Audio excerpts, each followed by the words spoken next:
At the edge of an international border, at the edge of the Pacific, at the edge of innovation, community, education, and discovery, you're listening to At the Edge of It All, a University of San Diego podcast where USD experts speak on topics and stories that impact you and the broader community. Hi there, I'm Lisette Martinez. And I'm Elena Gomez, and on this episode of At the Edge of It All, we sat down with Professor Kyle Brooks. I thought it was really interesting how he shared, he is a theology and Africana studies professor, and I thought it was really interesting how he shared how his upbringing and his interest in these two worlds both intersect.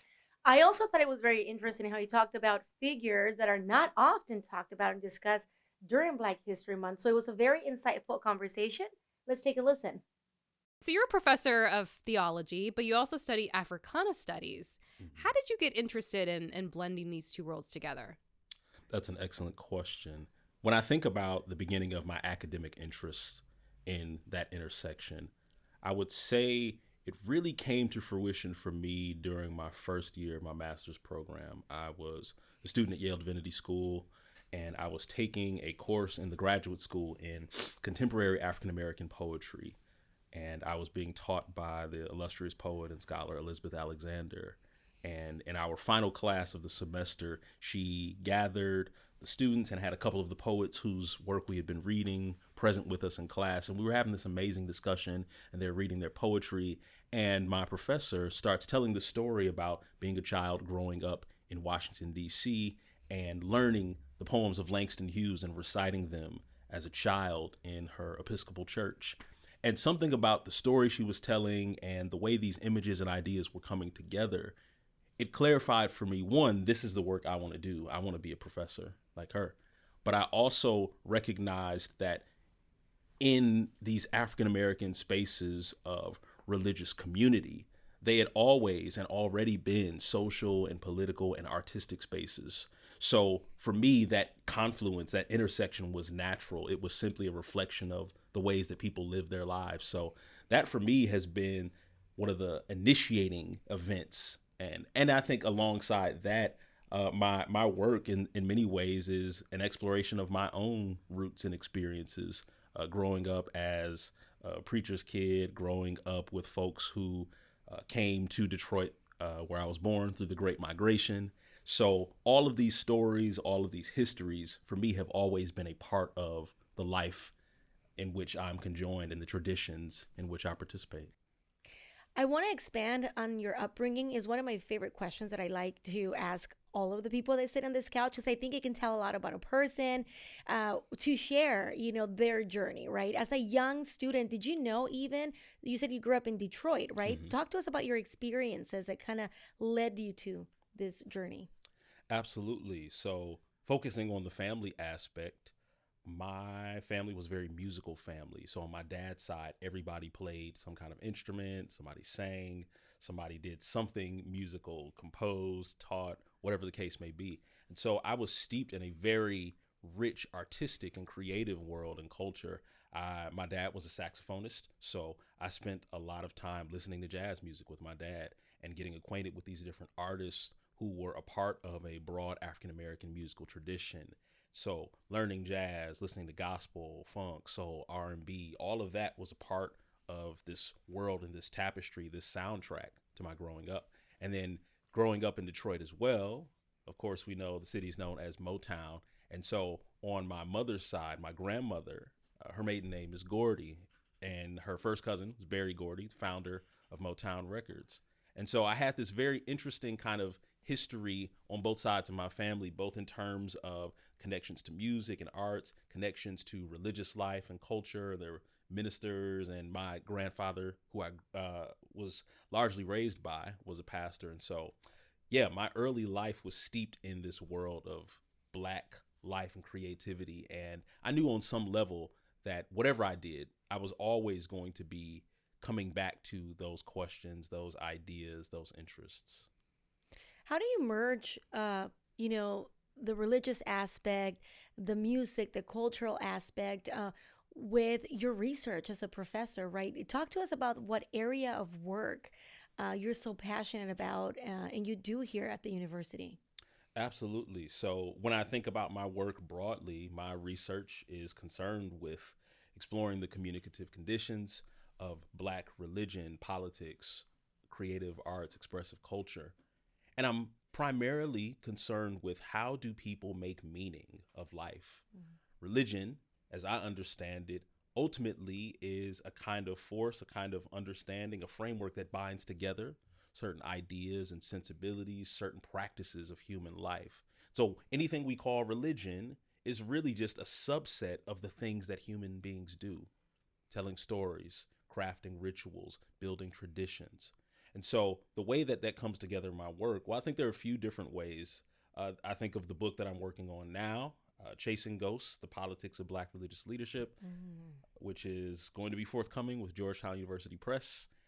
Congratulations. Thank you so much. Thank you. For me, that work is about exploring the ways that Black social and political leadership has always been tethered to this powerful religious tradition, this longstanding archetype of the Black preacher, which in many ways is just another iteration of the priest, the shaman, the kind of sacred figure who stands in this role as an interpreter, as a disseminator of sacred knowledge and understanding for the community. So in those ways, I'm always thinking about what are projects, what are interests that illuminate the ways people live their lives, because people don't live their lives according to a genre, a discipline. So when we're trying to study what it is people do and how they're living, we necessarily have to take an approach that captures not just looking for a North Star, as I like to think of it, but we're looking for a constellation. We're asking, what's the connection between these points of light, these points of interest, these practices and creations that people are producing? What are you finding in your research? You said that, you had interest in what you're studying today and discovering the meaning of life and what that means through all of these connections you're talking about. Has anything surprised you on this journey of, thinking about what you were going to study and then being in it and doing the research? Anything surprised you or you find interesting about where people find the meaning in life of kind of what you're looking at? Absolutely. So on a personal level, I started my formal academic journey focusing on the STEM fields and coming out of molecular and cellular biology. I was interested in I was interested in the study of the natural world and interested in, okay, how do things work? What's the kind of theory of everything that's in this natural world? And then later I became more interested in the why of it. So, okay, we're all here. We're these living creatures. We are making some sense of our place in various ecosystems. So what do we do with that? How were people making sense of the world that was around them? And so particularly from the perspective of African American peoples in the culture and the history of the United States, what I'm interested in is how people through various conditions of oppression, various conditions of social, political, economic upheaval have found ways to create community, found ways to create art.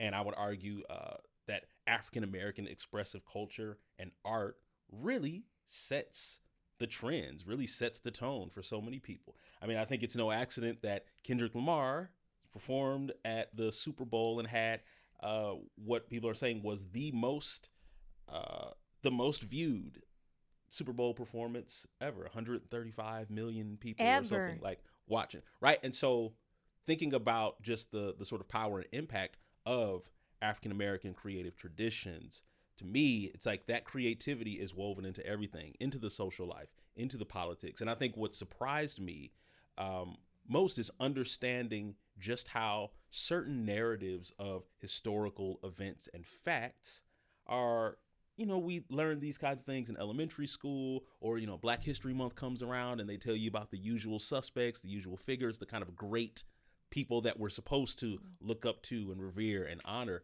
But actually, the story of all our histories is much messier, much stickier, much more entangled and intertwined. And so I've been intrigued to find the ways that what we think of as great figures or great events are so much a function of time, space, situation. There are factors that we cannot reproduce and cannot control, cannot predict. And so our best sort of way to approach these things is to study with an openness and a curiosity. And I think through my work, what I try to do is say, let's look at familiar things, but from a different angle. and not assume that we know the whole story. Well, actually, I'm so glad that we have you on this couch. Speaking of the artist that is Kendrick Lamar in that halftime show, could you talk to us? Because I think it goes right to what you research and you do in class and study. Can you talk to us about why you think that performance was so important? But also, are you surprised, why or why not, that a lot of people didn't get it? That a lot of people thought it was just entertainment and they weren't entertained. And then there's other sides of people that take deep value and meaning from that performance. I'm curious to know through your lens how you saw that and what the symbolisms you think were to take away from that for those who didn't take away. Absolutely. So when I think about Kendrick Lamar and really any kind of public performance of African American arts, music, etc., the thing that comes to mind for me is a phrase from the African American anthropologist Zora Neale Hurston, who talks about this idea of hitting a straight lick with a crooked stick. And what she means by that is that there is always a kind of double-edged nature to any performance, to any expression. And particularly for African Americans in the history of this nation, it's been meaningful and significant to signify, to have to say something that might be encoded, to say something that's going to have multiple meanings, multiple valences, and understanding that there's an audience who needs to hear it in a certain way. There's an audience who needs to be subverted, who needs to think, oh, what I'm hearing and what I'm seeing on the surface is the thing. And it's actually, well, no, there are layers of meaning. And people may not always agree on those layers or experience them in the same way. I would think what many people, and I think particularly many African Americans, connect to through Kendrick Lamar's messaging is the idea that he's signifying on a number of things at once. He's thinking about geographical situation and location. He is a child of Southern California, out of, you think about these neighborhoods, Compton, Long Beach, Watts. That's a certain kind of epicenter of African American life and culture, but it's also an offshoot of the Great Migration and people, African Americans who were post Civil War, post-slavery, coming out of the South and migrating west, migrating north, which is how my folks ended up in Detroit, coming out of Mississippi and Georgia. So you're seeing, one, he's acknowledging and giving credit to those cultural roots and origins. And we see it through the way he's playing around with the colors, the red and blue, sort of these reference to the Crips and to the Bloods, but then also the way that these Black people in their colors are also forming the flag. And we could talk a lot about the sort of significance or usefulness of Black people signifying on the American flag, this question of Americanness and belonging, who's really included, or even the ways he uses Samuel L. Jackson playing Uncle Sam as this subversive or ironic character. And this idea even that as he's drawing in these elements from video gaming, he's got the different stages that are all reflective of like the buttons on a video game controller, and he ends with the game over. There's this tongue-in-cheek thing happening where I believe Kendrick understands that in African American life and culture, people love a riddle, they love a puzzle. People are fascinated with esoteric things that require some study, things that require some rumination, or things that aren't necessarily as obvious on the surface as we might imagine. And I think in many respects, what Kendrick Lamar does through his performance is not unlike what African American people have done through even religious performance, religious ritual, customs, and traditions. So Zora Neale Hurston, coming back to her, she says that at the heart of African American life and expression is the notion of drama. And not drama in the sense of being fake or merely performing, but rather people love a sense of the dramatic. They love a sense of flair, a style. And so the way you do a thing is just as significant and meaningful as the content of the thing itself. And so I think for many people, a performance like Kendrick Lamar's either highlights and reaffirms and reinforces cultural understandings that you already have. It may even create a kind of dissonance because for many people to see something that is wholly other and not immediately understandable, it matters that they often meet this with critique or rejection rather than curiosity. Right. And for African Americans, I would say that historically, The luxury has not been to be uncurious about the world, but rather we've had to learn how to signify in multiple ways, how to understand the registers in which we speak and act, how we adorn ourselves, how we show up in different spaces. It was the game part of that performance, right? Exactly. And so understanding that all of this grand scheme of social, political, religious life, it's all a game of sorts. And the question is, what role do you play in it? Do you think the game ought to be overturned, disrupted? And many people, I think, have various ideas about the nature of the game and what role we play in it. So I think Kendrick Lamar, there's this way in which anything that goes public and becomes popular is at risk of being commodified. And so there is a tension there, right? Kendrick Lamar is an artist, but he's also an artist who sells, an artist who just won 5 Grammys for a diss track, which is kind of unprecedented. So, yeah, I think there's a lot to think about there. And ultimately, it's not about finding the definitive answers. It's more about asking good questions about what you see and asking, what do you see that makes you say or think the things you do? Well, being Black History Month, Elena and I were talking about off camera an interview that you recently did with a news station. And in the same vein that we're just discussing Kendrick Lamar, there's so many other figures that come from all walks of life, right? That represent the history of, African Americans here in the United States, and that should be talked about. And people don't know, right? And you kind of went into that. Do you want to share a little bit with us, with our audience, about some of those figures that are unlikely, to be known by the masses? As you said, we usually always hear the same things every year during this month, but share with us a little bit of what you know and what you think people should know. Absolutely. So one that comes to mind is this triumvirate of women leaders in the civil rights movement, specifically Pauli Murray, Dorothy Height, and Anna Arnold Hedgeman. And I mentioned the 3 of them together because they played a significant role in the unfolding and the production of the March on Washington, which is an event with which many people are familiar, but with which people often associate it singularly with Martin Luther King Jr., with the I Have a Dream speech. What many people do not know about is, a few things. One, the way that these figures, Pauli Murray, who was a queer Episcopal priest and lawyer and scholar in their own right, and whose sort of identification as a queer person with respect to sexuality and gender would not have been sort of understood or incorporated in the same way that it might be now with respect to the civil rights movement. So there were a lot of ways in which, particularly with matters of gender and sexuality, the civil rights movement was very much for the advancement of the rights of Black people. And also still there were these internal conflicts and struggles. And so Pauli Murray, Dorothy Height, and Arnold Hedgeman all recognized, okay, there are no speaking roles for women in the March on Washington. There were some very token acknowledgments of the women of the movement and the work that they did, but all these speaking roles in the march were men. And so they convened after the march, an event called After the March, Now What? And so Dorothy Height, who was the leader of the National Council of, I believe it was the National Organization of National Council of Negro Women.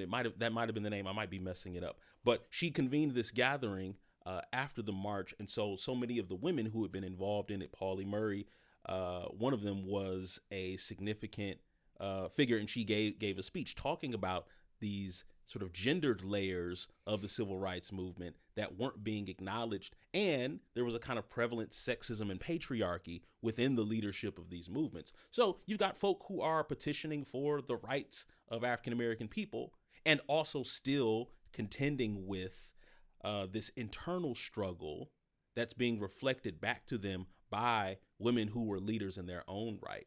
So those are some of the elements in the stories. And I love this particular piece that came up for me in the research I've been doing over the years. Anna Arnold Hedgeman arranged a meeting between Martin Luther King Jr. and A. Philip Randolph. They were planning separately different marches in Washington. And so imagine the impact of the march on what we call the March on Washington if it had been two separate marches, if it had been split, if you had different leadership factions, each kind of promoting their own point of view and their own perspective on how the quest for civil rights, for economic equality ought to be pursued. So these are the kinds of stories that remind us, one, we're dealing with human beings with egos, human beings with messy pasts and histories, human beings with at times questionable character flaws. And this is all stuff that shouldn't be things we shy away from, but ought to be things that we embrace in understanding that history is not just a linear procession of events, but it is ultimately how we interpret the multiple stories. And many of the stories are ones that we have to unearth from where they've been buried. Yeah, these are such great stories that we don't hear often. With all of your knowledge, and what would you recommend for people if they want to learn more about the history of African Americans in the U.S. during Black History Month and always? But what are some ways that you think that people can get more educated on the history? Absolutely. So I'm always an advocate for public libraries. Go to your libraries, check out the programming that they have going on. Librarians know where to find stuff. I mean, I would not be the researcher I am without the librarians who have been in my life and who told me where to find things, who could give me insight into different topics and objects of study. I also recommend, so for those who are more internet inclined, a simple way to start, if you just want to learn more about Black American history that you just might not be familiar with, I recommend going to the series on YouTube, Crash Course. And so they have a number of different series, one of which is oriented around Black American history. And so you can learn a lot of different vignettes, and that gives you a good starting point of just familiarity. There are also some really great books. So when I think about Black History Month, I always come back to the founder of that celebration, which was originally Negro History Week. And it was founded by Dr. Carter G. Woodson, who was an African-American historian and also himself the son of former slaves. And so he really believed, one, that the tradition of study of African-American life, he was not trying to start a new tradition as much as he was trying to expand on the work that people were already doing. So getting involved in different community groups, checking out what different colleges and universities around town are up to. And there's also a really great book on Carter G. Woodson's educational work called Fugitive Pedagogy by Jarvis Givens. And it gets really in depth into the ways that the stakes for African-American education and African-American history were so high. You know, Carter G. Woodson starts this celebration in 1926 in an era where people are still dealing with the lynchings of African-Americans. They're dealing with the fact that, you know, African-Americans for so long had literacy criminalized for them. So the idea that if you're learning to read and write, that's a criminal activity, you're still finding people living in the wake of those attitudes and circumstances. And so what he was trying to help people understand is that, no, it's a matter of not just the education, but also your society is shaped by the attitudes and the ideas that people internalize. So yeah, I would recommend, you know, digging into some of those things. And, you know, you can always just start small, right? Like it doesn't have to be reading some massive academic tome. Right. But yeah, just start with those things. I think that's a great place. And lastly, before we go, I'd love to know what you think personally about Black History Month. There's a lot to be said where, you know, I've talked to other professors where they're like, well, this should be it all year long. You know, we should be celebrating our cultures all year long. But there is a significance to dedicating, you know, a particular month to some. What are your thoughts on it? How do you think it, or why do you think it's important and impactful? Yeah. So one of the things that I think is critical first is for people to understand the context and circumstances under which this celebration began.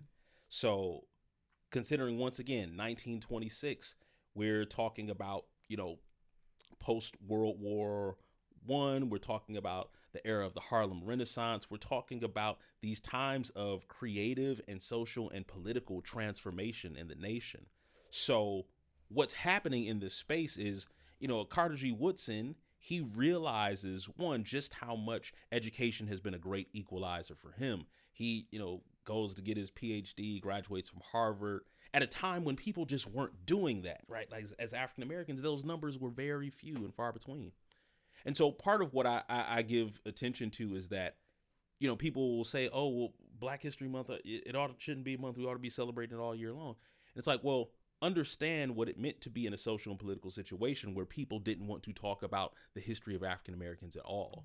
Or people philosophically believe that, oh, people of African descent have no meaningful history. So understanding that context, I think, is important to then how do we think about these celebrations today? And Woodson recognized that as soon as you sort of formalize a celebration, you're always going to get people who want to capitalize on it, who want to commodify it, who suddenly become, experts in things that they've never really studied, but they talk really well and people like to hear them. So they become authoritative figures in the public eye because they have charisma, because they have style and flair. And the thing that I always emphasize is the importance of the substance, the work of study. There's no shortcut to study. There's no shortcut to reading, to writing, to thinking in community. And so for me, the importance of it is less the organization around big events or big figures, but more so the understanding that Woodson starts Negro History Week because he cares about people being in community as learners and scholars. And he doesn't think of that as just an academic enterprise. He's saying at the level of our interpersonal lives, this is the kind of work and building we need to do. So I think that should be the prevailing attitude even today, that we study in community, not just as people off in some ivory tower or far removed from everyday life. And we didn't get too much into how the month was created because we do have another episode with Professor TJ Talley going into all of that, which I hope that our listeners and viewers go check that out as well. But yeah, this has been a fascinating conversation, and I really do appreciate sharing a little bit of yourself and your studies with our listeners and our viewers. Yeah. Thank you so much, Professor Brooks, for being with us. We really appreciate it. Thank you for having me. It's been a pleasure. And if you like this episode, be sure to subscribe to catch our next one.